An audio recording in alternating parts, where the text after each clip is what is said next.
Monday mornings at Halvex had always carried a quiet weight, like walking into a cathedral built from recycled carpet and passive aggression. I arrived at 8:03 a.m., 3 minutes late by my own standards, but still 20 minutes earlier than most of the digitally native hires who called coffee a personality. The lights had that blue-white buzz again. It always meant one thing: someone in facilities had tried to save on electricity and triggered the motion sensor cascade. I dropped my bag beside my desk and logged in. It took longer than usual to load new security overlay, probably another layer of streamlining from Blair's latest consulting binge. My inbox blinked alive with 3 new messages. The first was from HR with the chirpy subject line, "Let's talk retirement pathways." I blinked. Retirement? I hadn't even used half my PTO this year. I opened the email. Some vague nonsense about legacy planning, consultation, scheduling, and celebrating your next chapter.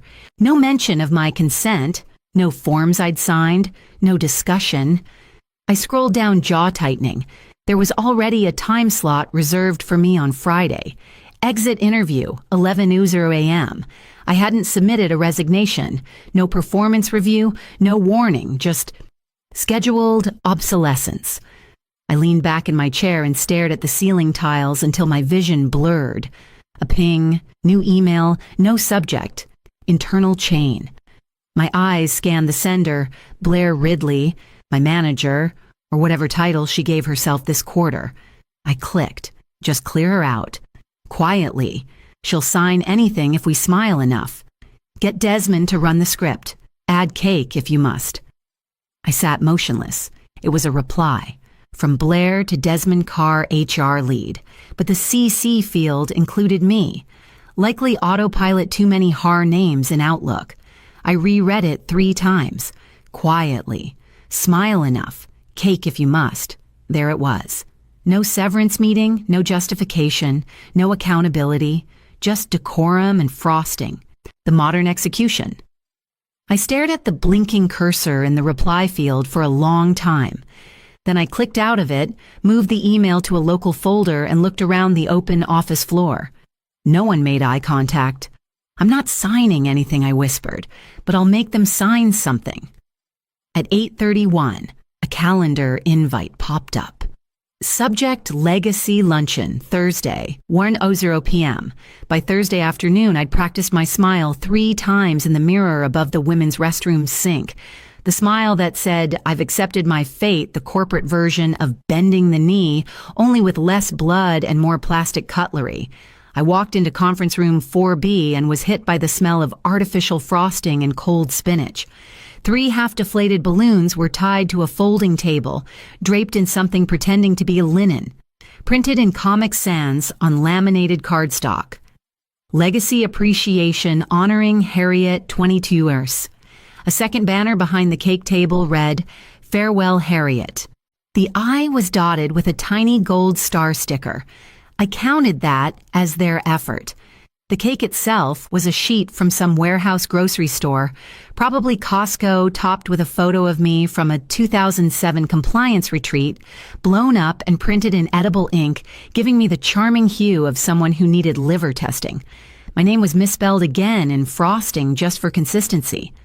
A junior analyst named Dylan, hired 3 months ago to modernize our audit mapping process, stood up to give a toast. He'd known me for exactly 11 weeks and launched into a tribute that sounded like it had been AI generated by someone who'd skimmed my LinkedIn. Harriet's been a part of Halvex's compliance DNA longer than many of us have been alive. Blair appeared halfway through his monologue just in time to raise a paper cup of La Croix and say to Martha, "Sorry, Harriet, our queen of documentation. The old systems may be harder to update, but they sure don't forget anything." Laughter. Polite, awkward, engineered. I raised my cup of warm ginger ale, smiled like I hadn't heard her, and clinked glasses with the intern beside me, who was too busy texting to look up. Back at my desk, I logged in without a word and started printing. Audit logs, timestamp reports, access histories, slowly, carefully. I labeled each folder with plain names, project notes, Q3 slides, vendor reviews. Old systems don't forget. By 3:15, I was walking to the third-floor print room, watching the hallway lights flicker above me like Morse code.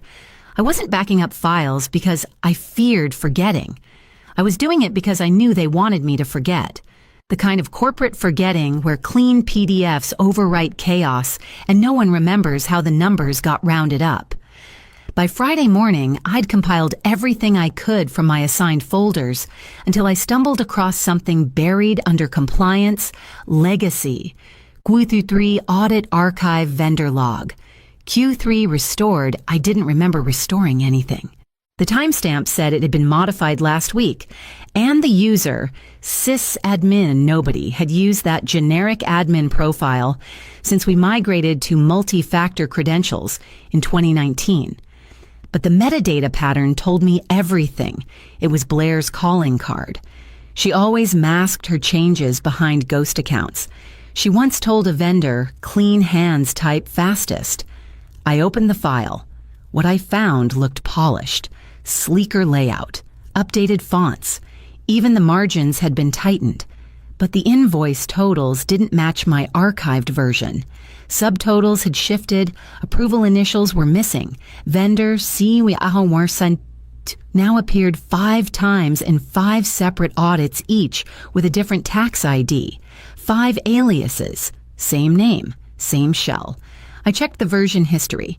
Sure enough, the original had been deleted 3 days ago, but someone had forgotten the local backup chain. I cross-referenced it with the retention log still pinging silently under my name. They hadn't scrubbed me out of the system yet. I was still inside. I copied both versions, the fake and the original, and dropped them into an encrypted folder on my desktop. I labeled it Vacation Photos. 2017, I attached a note inside that read simply, "Nice formatting." But the ghost still lives in the mirror. I compressed the folder, wrapped it in AES 256, dragged a second copy into a USB partition I'd already prepped earlier that week. No passwords yet, not until it was all assembled. I sat back in my chair watching the copy bar finish its crawl. Somewhere nearby, a copier hummed and a light flickered overhead. That was when I saw Curtis for the second time that day, mopping in the blind spot of the west hallway camera. I'd always thought Curtis was a relic like the asbestos in the old HVAC or the fax machine no one dared unplug. He never said much, just moved like someone who'd learned long ago that stillness draws suspicion. But this week, he started appearing with timing too precise to be chance. Every morning, he'd be polishing the floor near the compliance hallway just as I arrived. By mid-afternoon, I'd spot him stationed near the supply closets that had line of sight to executive conference rooms. No mop bucket, just a clipboard, and that neutral, unreadable face. It wasn't until Friday night, when the office had emptied into the long weekend shuffle, that he passed behind my chair without pausing and said so quietly I almost missed it. "If you gotta print anything important, don't do it from your desk." Then he was gone, like fog dispersing between cubes. I didn't ask how he knew. I didn't need to. At 7:26 p.m., I took the elevator to the 3rd floor. The copier in the northwest corner was ancient but still connected to the secure print line. No monitoring scripts there, no keyloggers. I slipped in my backup access card and printed 36 pages of version logs, revision histories, and transfer approvals. Just enough to confirm the fraud, not enough to reveal the full depth. The hallway lights above me buzzed and flickered twice. No one else was on the floor, but I felt the air shift like an old building exhaling. I tucked the pages into a manila folder, wrote training slides in marker across the front, and returned to my cubicle without a single camera tracking the detour. The next morning, I opened my top drawer and found a sticky note I hadn't left. Narrow handwriting, faint pencil. "Not all systems are digital. Watch your exits." I stared at it for a long time. Then I opened the encrypted folder on my drive and began writing file names that didn't mean what they said.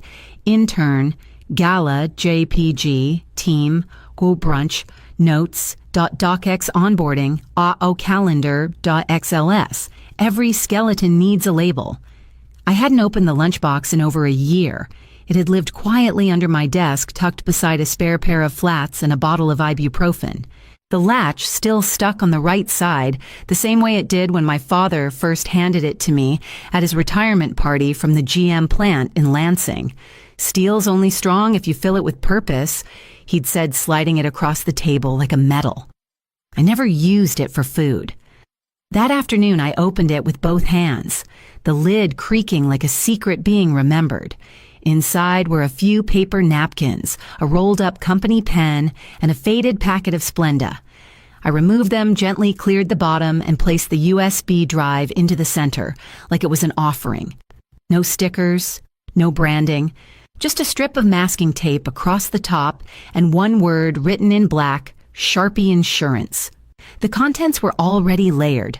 Metadata trails, screen captures, timestamp anomalies, login mismatches, even redacted screenshots of Slack conversations Blair thought she deleted. All filed under innocuous names. No file was what it appeared to be. I'd taken care to hide each one in plain sight.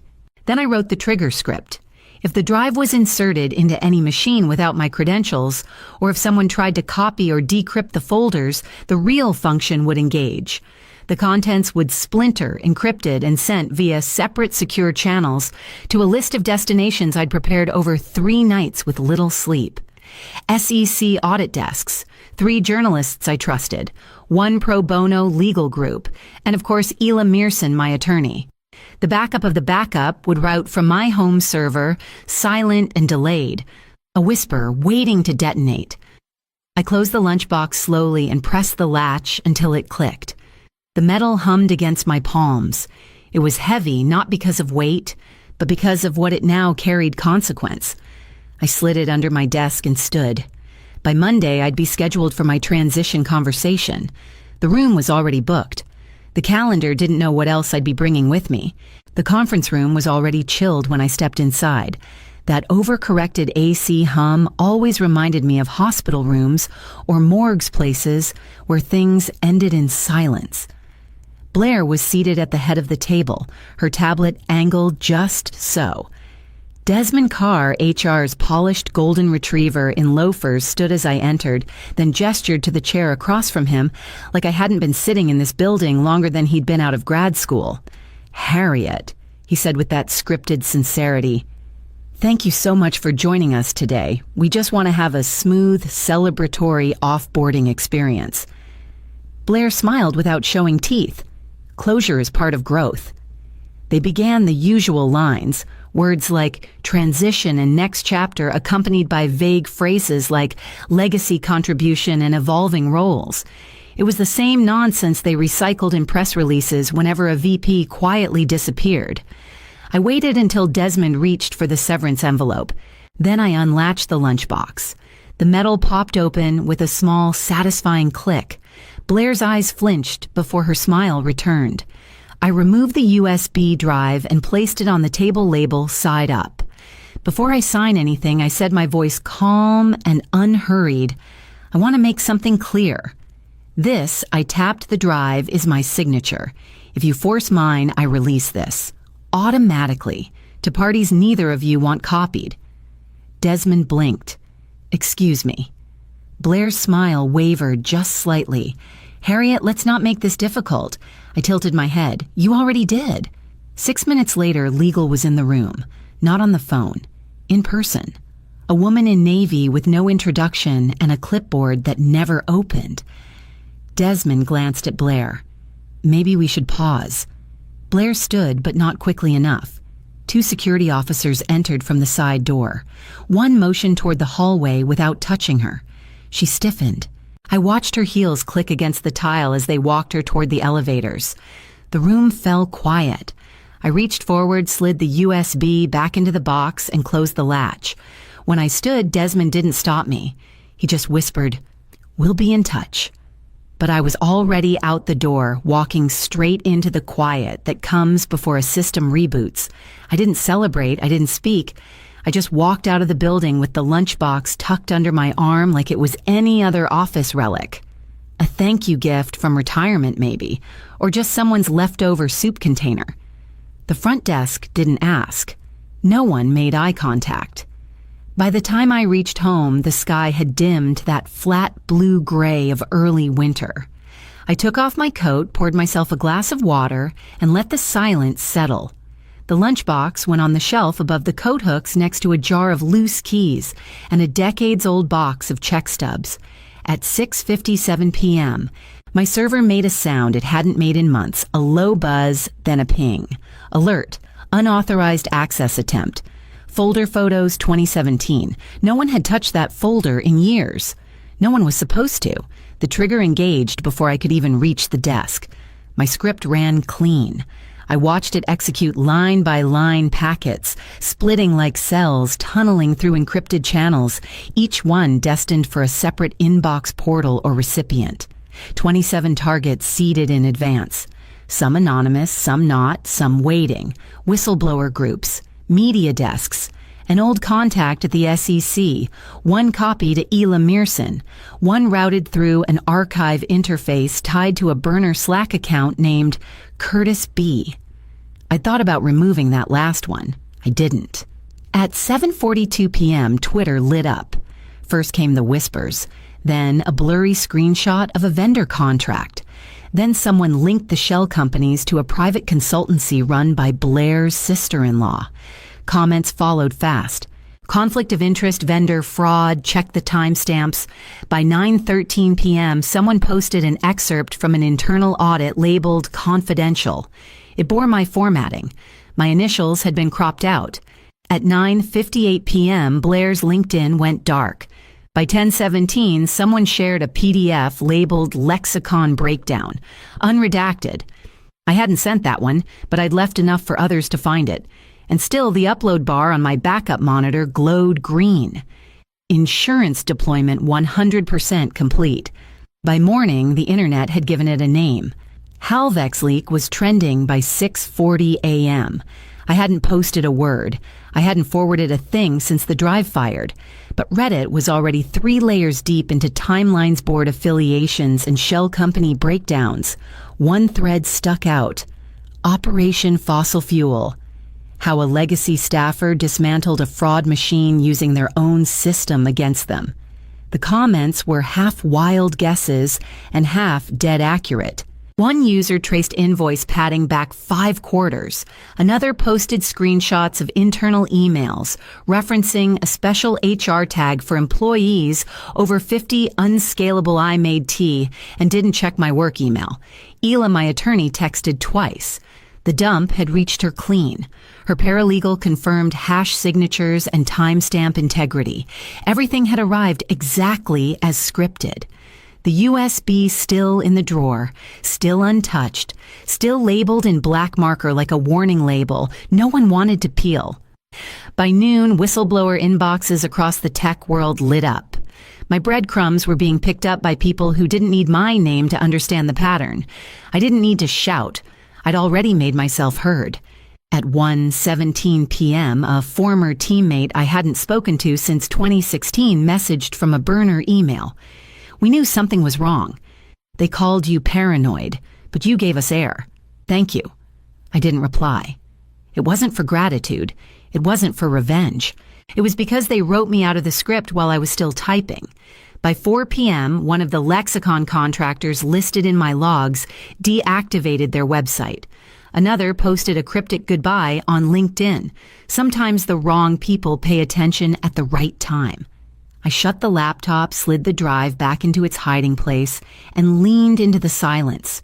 Not triumph, not relief, just a stillness that felt earned. By 5:10, my landline rang for the first time in years. No caller ID. I didn't answer. But I recognized the hesitation in the voicemail. They were trying to contain the fire, but the fuse was already deep inside the walls. The first headline landed just after sunrise. Halvex CTO Blair Ridley subpoenaed in federal vendor probe. There was no quote from her, no statement from the company, just a blurry photo of her leaving a courthouse side entrance, hair pulled back, tight jaw set like a cracked hinge. The same photo appeared on 5 different outlets by noon. Then came the resignations. 3 C-suite names vanished from the executive page by mid-morning. No press releases, no farewell notes, just white space where titles used to be. Pursuing other opportunities, someone wrote in a company Slack before it was scrubbed 10 minutes later. The IPO was officially postponed by market close. Stock dropped 22%. But what made me pause? What made me smile into my second cup of tea was a leaked internal email chain from legal. Do not put anything else in writing. Assume legacy staff may have retained access to root-level archives before migration. They didn't name me, but they didn't have to. I put on my shoes and walked to the store around the corner. The sky was the color of unspoken things. I passed a young woman at the bus stop scrolling her phone, and for a second she looked up like she almost recognized me. But then she looked away. At the frozen food aisle, I grabbed a box of pierogies and stood behind a man who muttered something under his breath while looking at a news alert on his screen. I caught 2 words, that woman. He didn't see me. Most people wouldn't. That's the trick, isn't it? They erase you until the gap you leave swallows them whole. I paid in cash. The receipt was warm from the machine. Somewhere in glass towers and boardrooms they were whispering now. Not about how to restructure or pivot or innovate, but about her. The one they tried to quiet fire. And now, with no warning and no trace, the system had answered. By the time I stepped back inside, the sun was just beginning to dip behind the roofline. And my inbox was already filling with things they never meant for me to see. Friday morning arrived quietly. No more alerts, no headlines, just the steady hum of a world still pretending nothing had changed. My phone vibrated once at 6:42 a.m. It was an internal email, no greeting, no signature block, just a subject line. Final sweep. Did you leave behind any personal items or hardware? I stared at it for a moment, then tapped reply. 1 emoji. I hit send. Then I deleted the thread. I shut down the home server, wrapped the external drive in aluminum foil, and slid it into a drawer that hadn't been opened in years. There was no need for backups anymore. By 9:00 a.m., I was on the road. The cabin was just as I remembered, still crouched near the edge of the lake, still smelling faintly of cedar and old winters. My father had built it in the 70s when plywood was cheaper and pride came in bolts and screws. I hadn't been back in a decade. Now it felt like exactly the place to disappear without vanishing. I set the lunchbox on the table and opened it slowly. Inside, no USB, no paperwork, no triggers. Just a plain paper envelope filled with wildflower seeds I'd picked up at a co-op on the way. I ran my fingers through them, dusty ordinary, full of unknown colors. Quiet things that took root when no one was looking. Outside, the wind shifted. It smelled like new rain and the end of something unnamed. My name hadn't trended. There were no hashtags, no interviews, no tell-all posts. Just stories, just files, just enough to make them stutter when they opened their systems and realize someone had been watching from inside the walls the whole time. They cracked open a folder called Vacation Photos thinking it would be empty. Now they're the ones disappearing. And I'm exactly where I planned to be, untouched, unseen, and finally, after 22 years of protocol and permission, completely free.